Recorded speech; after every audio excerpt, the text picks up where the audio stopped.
All right, welcome back to another video. My name is Ian Major. I'm an entrepreneur, investor, and all-around raging capitalist. And in today's video, I want to get a bit philosophical on you. I want to go into the nature of time in Bitcoin. And in this video, I'm going to cover a couple concepts. One is trying to wrap our arms around this squishy notion of time. And I'm certainly not going to get to the answer because I don't even think there is an answer.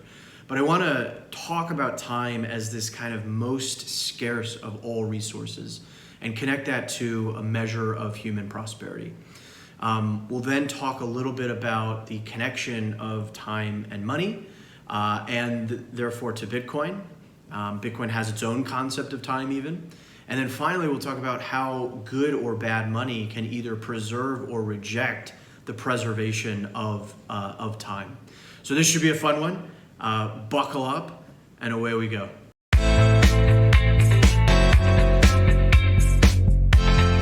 And so time is this incredibly elusive concept. Innumerable wise thinkers have contemplated the nature of time, and I just don't think that there is a definition of it out there that we can kind of all objectively look at and say that is the true definition.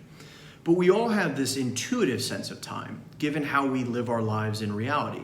As humans, we age. We've built tools like clocks that attempt to codify some structure around the passage of time, right? There's 60 seconds in a minute, 60 minutes in an hour, and so on. And so despite its elusive nature, I think we can all intuit and appreciate that it is finite. It is truly, truly scarce. We have found no way to create more of it. And so when you compare that to material things such as gold, diamonds, precious minerals, things that we would typically call scarce, those things really aren't that scarce. You know, take gold for instance. It's scarce only in so much as we're willing or not willing to devote more time and energy to its production. So sure, there is, technically speaking, a finite amount of gold in the Earth's crust, but think about, asteroids, think about interplanetary, resources. And so when you think of it in that term, none of the material aspects that we have in our reality are truly scarce. In fact, they're relatively abundant. The only thing that's scarce is the time that we dedicate to producing those things in our reality. And so one extension of this is that there is no such thing as a free lunch, right? There's always opportunity cost in the form of time. If I do anything, I am spending time to do it or to produce whatever it is. And that is time that I cannot get back, right? That is time spent that I cannot use for this other sort of means. And so time as this ultimate scarce asset helps put into context what I think is the best definition of human prosperity.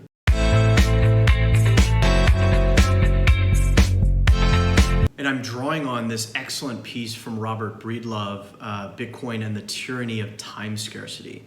And I love this very first statement. Economics is the social science of cooperating and competing to overcome the immortal tyrant of time scarcity, right? And so what he's saying by this is the way that we collaborate and innovate and produce new tools ultimately all should go towards improving our productivity.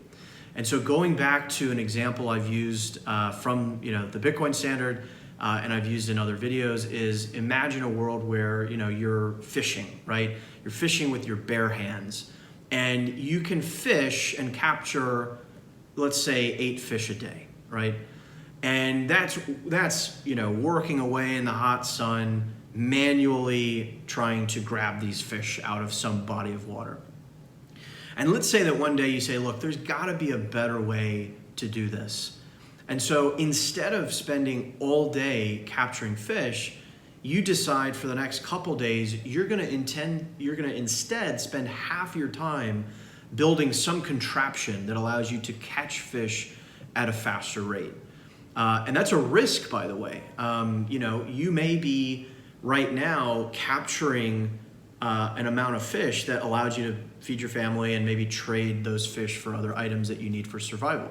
And so abandoning that cadence and going out into the unknown to build this tool that you don't know if it'll work or not, that is the kind of entrepreneurial spirit, right? To find a better way, but it's risky. It's inherently risky. And let's say that after a couple days, your risk pays off. You have some sort of a fishing rod that allows you to double your production of fish.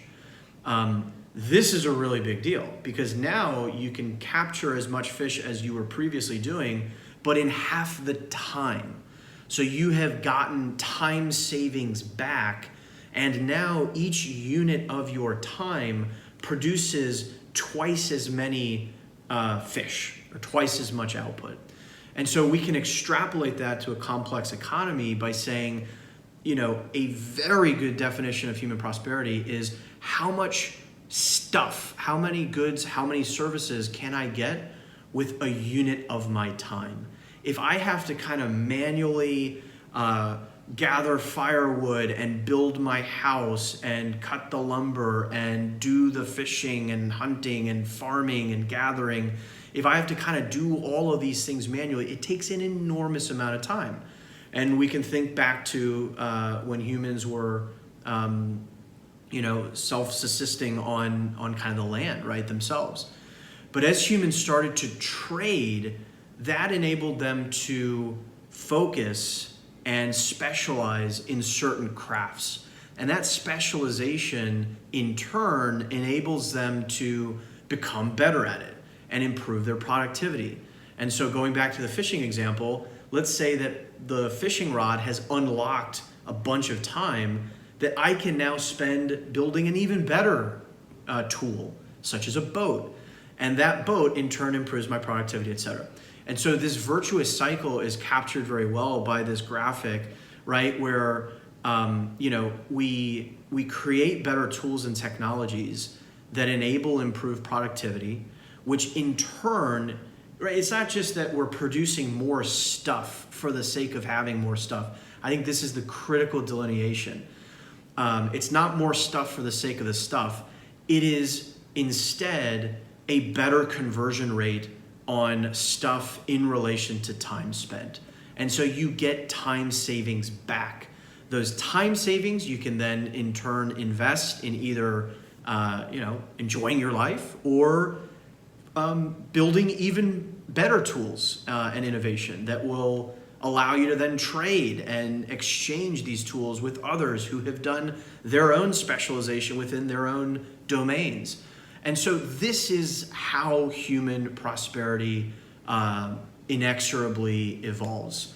It's through specialization and trade that we're able to ever increase productivity to get ever more goods and services per unit of time. And so now we're getting closer to this idea and real connection between time and money. And I love Robert's kind of definition here, one of many. Money is the technology we use to measure and move the value of our time savings across time and space. I don't even think you need the savings there, right? It's just how we capture the value of our time and energy that we have spent conducting some activity. Going back to our fishing example, I need some way to store all that time that I've spent fishing all of the, all the fish that I'm fishing, right? I could immediately trade and kind of barter those fish, but that really doesn't scale well in a complex society and economy.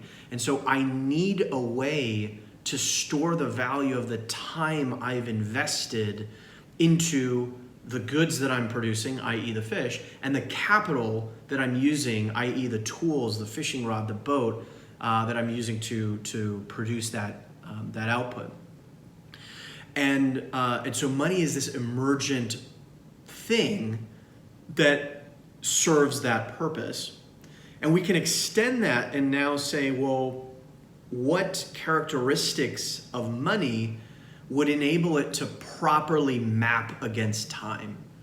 And you can see where I'm going with this, right? The issue with bad money or soft money or fiat money that we have today is that it is essentially limitless in its supply, right? You have a group of individuals who can arbitrarily increase the supply of that money. And so what does that do? Think of average Joe who has, a fixed wage of his job, right? He's going to work, he's working really hard, he's working 12 hours a day, and he's getting an hourly wage for that, right? He doesn't have any other assets, that's his kind of main income stream. And so what happens when new currency units are printed or created is that those new units ultimately dilute the value of his existing currency units that he's holding in his bank account. And so therein lies the problem, right? His savings in his bank account are now like an ice cube melting as the government and central bank print more money, more currency units. And so it's not just diluting his savings, but it is confiscating his time, the time that he has invested in earning that wage. And so when you think of it in those terms, I think you really get to the root of how nefarious inflation really is. It is a confiscator of your time, i.e. the most scarce resource that you have in your entire existence. And so a good money would kind of respect that inherent scarcity of time. A good money would be extremely difficult to manipulate its supply and have new units of that money created. And this is why scarcity of money is so important, is because it maps to the scarcity of time, which is all that we really have in this world. And so time, as being the absolute scarce, the first kind of absolute scarce thing that we've ever known, Bitcoin emerges as the kind of ultimate money, which is the first absolutely scarce monetary technology that we've ever known. And so Bitcoin in that way perfectly maps to time.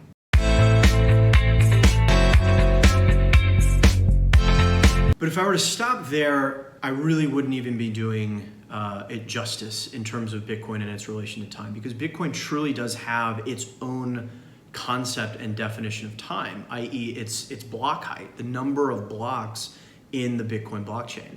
And so I'm not going to attempt to do justice to this intricate topic, but rather I will direct you to Durgigi's Bitcoin is Time article, which I will link in the description down below. It is truly fascinating. He goes into the very gory depths of Bitcoin and its relation to time.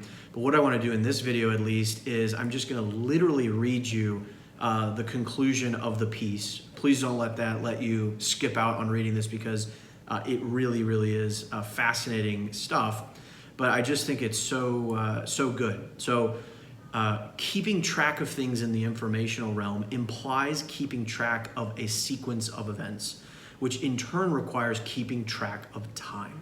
Keeping track of time requires agreeing on a now, a moment in time that eternally links the settled past with the uncertain future. In Bitcoin, this now is the tip of the heaviest proof of work chain. Two building blocks are essential for the structure of time: causal links and unpredictable events. Causal links are required to define a past, right? And unpredictable events are required to build a future. If the sequence of events would be predictable, it would be possible to just go ahead and skip ahead. If the individual steps of the sequence aren't linked, it would be trivial to change the past. Because of its internal sense of time, it is insanely difficult to cheat Bitcoin. One would have to rewrite the past or predict the future. Bitcoin's time chain prevents both. Viewing Bitcoin through the lens of time should make it clear that the blockchain, the data structure that causally links multiple events together, is not actually the main innovation. It's not even a new idea, as is evident by studying the timestamp literature of the past. As Peter Todd says, a blockchain is a chain of blocks. What is a new idea, what Satoshi figured out, is how to independently agree upon a history of events without central coordination. He found a way to implement a decentralized timestamping scheme that A, doesn't require a timestamping company or server, B, doesn't require a newspaper or any kind of physical medium as proof of what time it is, and C, can keep the ticks more or less constant even when operating in an environment of ever faster CPU clock times, etc. Timekeeping requires causality, unpredictability, and coordination. In Bitcoin, causality is provided by one-way functions, the cryptographic hash functions and digital signatures.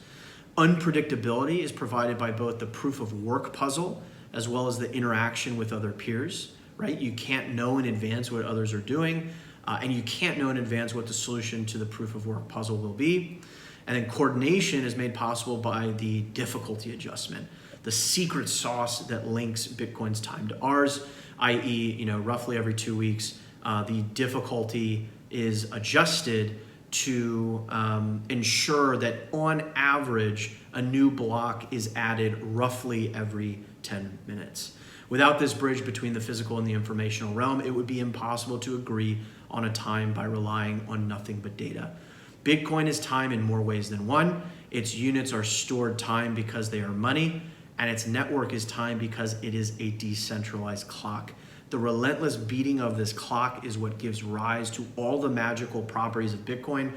Without it, Bitcoin's intricate dance would fall apart. But with it, everyone on Earth has access to something truly marvelous, magic internet money. All right, so that was a bit dense at the end, I know, but please do go check out the article. It is just a masterpiece. A lot of those concepts that I just read through, if you're not familiar, they're elucidated further up in the article, and you can do your own research as well. But we'll go ahead and leave this video here for now. To recap and summarize, what have we covered?